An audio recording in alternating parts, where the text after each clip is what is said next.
Hola, buenas noches a todos. Muy contentos de estar aquí, muy contentos de estar en este homenaje a Enrique. Y bueno, lo que hemos preparado nosotros con Adrián, que somos responsables nacionales del área de sectores de la Acción Católica, eh, pensándolo a Enrique yo como un empresario comprometido con el mundo obrero y la cuestión social. Bueno, gracias. Hola, ¿qué tal? Buenas tardes. La vida de Enrique ha sido siempre un ejemplo. En este tiempo que uno ha tenido para revisar y recordar la vida de Enrique y conocerlo un poco más, ha sido siempre un ejemplo de quien busca cumplir la voluntad de Dios ahí donde Dios los ha llamado. Cuando Enrique abandonó la Marina para insertarse en el mundo del trabajo, primero como obrero en una fábrica, estaba seguro que era ese su lugar de misión. Cuentan que esa decisión tuvo que ver con una tarde de verano, allá por el 39, 1939, en la biblioteca del Ocean en Mar del Plata, cuando descubrió un libro del cardenal Suárez sobre el rol y la responsabilidad del hombre cristiano en la vida. Y Enrique tomó esa decisión de implementar la doctrina social de la Iglesia en su vida. Él mismo habla de esta decisión como su conversión definitiva. Enrique quiso vivir al servicio de los demás, ¿no? Y es importante poder resaltarlo porque él decía que lo quería hacer con esfuerzo y dedicación, acompañando con humildad y cercanía a los obreros, no solo en cuestiones de trabajo, sino también humanas. Su liderazgo se basaba en involucrarse entre los obreros, conociéndolos e inspirándolos con la confianza necesaria para alcanzar el objetivo ese que buscaban. Cuentan cómo los visitaba asiduamente en sus lugares de trabajo. Él conocía a todos por su nombre, conversaba con ellos, se preocupaba de sus necesidades y las anotaba en su libretita para luego, comprometido, poder ver cómo podía resolverlas. A veces esto le implicaba restringirse él económicamente y también a su familia. De hecho, cuentan que ponía dinero de su propio bolsillo para cubrir las necesidades de algunos de sus trabajadores, o hasta incluso regalarles el juego de dormitorio a quienes se casaban. Su preocupación iba más allá de lo laboral, no solamente estaba en el tema laboral, sino que su visión no se agotaba en resolver los problemas de los trabajadores de su empresa. Como miembro del Secretariado Económico Social, creado desde la Acción Católica, fue uno de los promotores de la sanción de la Ley de Asignaciones Familiares e impulsó una caja previsional propia para brindar servicios médicos, préstamos para urgencias y o subsidios para enfermedad. Siempre fue un defensor de las fuentes de trabajo. Estaba convencido que la función de los empresarios es crear trabajo. Para él, el primer deber del dirigente de empresa es ser realmente un empresario. Ser un hombre de empresa es ser emprendedor.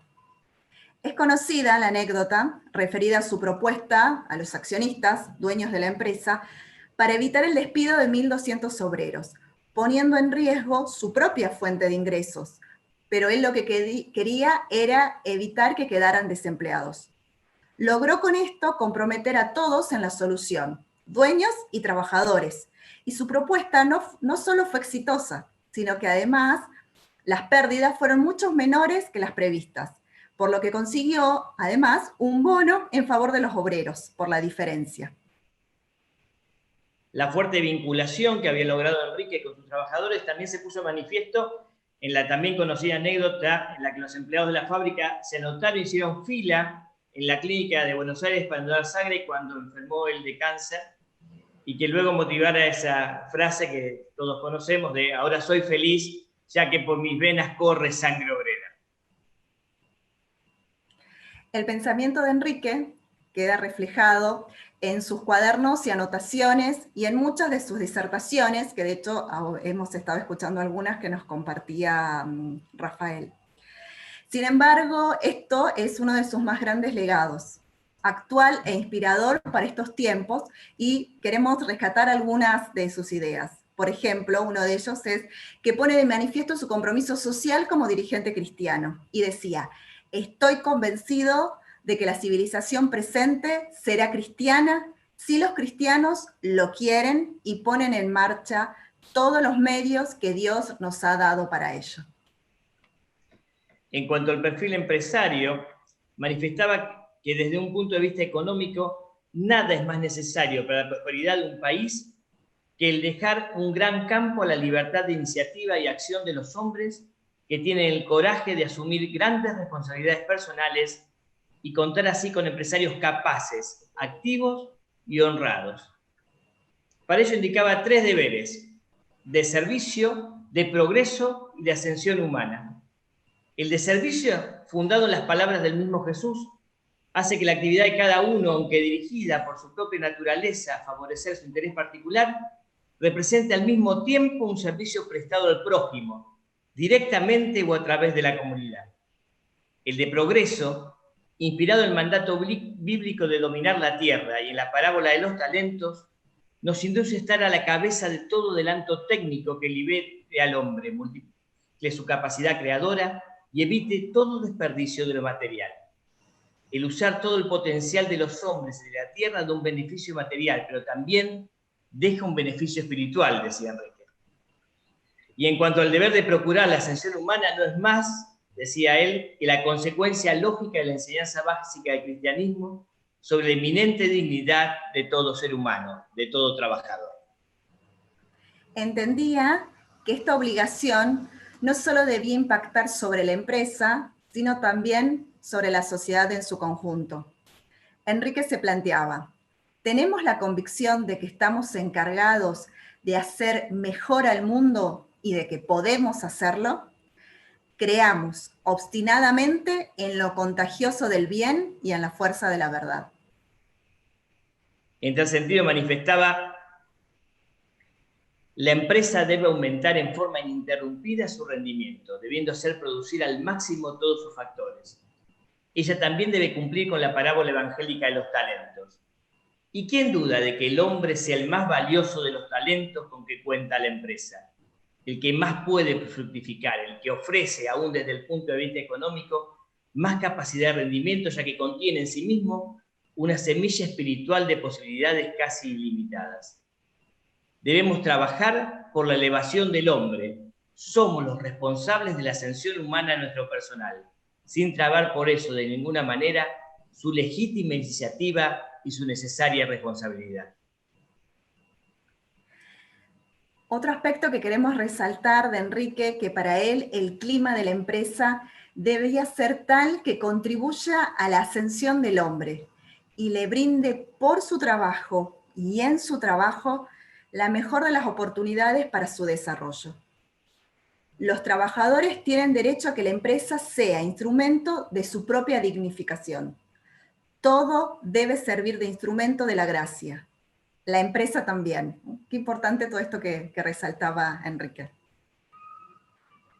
Y en cuanto a su inserción en la sociedad, Enrique planteaba que frente a los muchos problemas, el principal deber del dirigente de empresa puede ser, más que pretender resolverlos por sí solo, el procurar la creación de las instituciones necesarias sin las cuales es imposible su solución. Mirando la vida de Enrique, vemos que lo llevó al máximo. Hablábamos recién de todas las instituciones de las cuales él participó en su creación y en su promoción. También planteaba cómo deber ser el dirigente frente a los demás con los que se vinculaba. Decía, en cuanto a sus clientes, debe prestarles verdaderos servicios para satisfacer sus necesidades reales. Decía, evitando la tentación de un poder de adquisición falsificado, necesidades fomentadas artificialmente, mercados que se han vuelto desmedidos, bases monetarias inestables, desorden en las relaciones entre el Estado, la política y la economía, que hacen que la atracción de la especulación malsana amenace los fundamentos sólidos del comercio. Realmente un pensamiento que podría bien haberse escrito en estos días. En cuanto a su relación con los sindicatos, fue fiel a su modo de actuar. Enrique postulaba que los problemas de las empresas deben ser resueltos por los interesados, patronos y sindicatos, de común acuerdo, decía. De lo contrario, los resolverá el Estado. La empresa libre solo puede encontrar seguridad para su desarrollo en una democracia, y la democracia no existe donde no hay sindicatos. porque su ausencia provoca tal intervencionismo del Estado que mata la libertad económica y con ella la libertad política.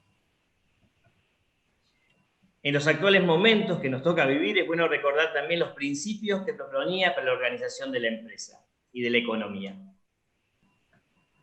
Es una voluntaria reforma interior de la empresa, de modo a establecer el diálogo con sus obreros, interesándonos en la vida de la empresa, haciendo que las relaciones se establezcan teniendo en consideración la verdadera dignidad humana, tendiendo así a una comunidad de empresa.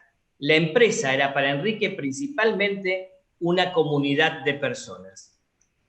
También planteaba la organización profesional que permite una democratización de la economía en que la libertad esté resguardada mediante un conjunto orgánico de instituciones autónomas. Y una economía ordenada y dinámica y que sometida a la ley moral provea la base material del bien común y de la paz social. Estaba convencido que como dirigente cristiano estaba invitado a hacer lo eterno con lo temporal, a servir a Dios mediante el servicio de los hombres en el terreno económico y a santificarnos a través de la profesión y a santificar la profesión. Para cumplir esta misión planeaba estos requisitos que se los quisiera mencionar así textuales. Ser un hombre de personalidad para poder cumplir su función en la sociedad. Ser un hombre que merezca la autoridad, de tal forma que haga honor a la misma. Ser hombre de empresa, emprendedor, inspirador, diligente, alegre. No se conoce ningún rezongón que haya logrado mucho, decía Enrique. Que se domine a sí mismo, que use la inteligencia. Hay una técnica de la acción. No querer estudiarla ni aplicarla es tentar a Dios. Que sea comprensivo. Si solo procuramos comprender a los demás, cuánto mejor sería nuestro país. Para que ello sea así, no es necesario ninguna ley, ningún decreto, nos decía Enrique. No hace falta esperar el resultado de tal o cual medida económica. Y además, que sepa escuchar, con el propósito de comprender. En resumen, Enrique planteaba, debemos ser como los demás necesitan que seamos. Estaba convencido de la necesidad de actuar con humildad y desapego y con espíritu de pobreza. Desapego al yo en lo personal, no imponiendo las propias ideas por el solo hecho de tener la autoridad para hacerlo. Desapego al yo colectivo, sea cuántas veces toman decisiones no por consideraciones económicas o sociales, sino por vanidad, porque otro lo hizo, aunque sea antieconómico. Desapego al espíritu exagerado de seguridad, con confianza en Dios y con prudente optimismo, pero sobre todo si se trata de desarrollar las riquezas naturales o de crear nuevas y auténticas fuentes de trabajo.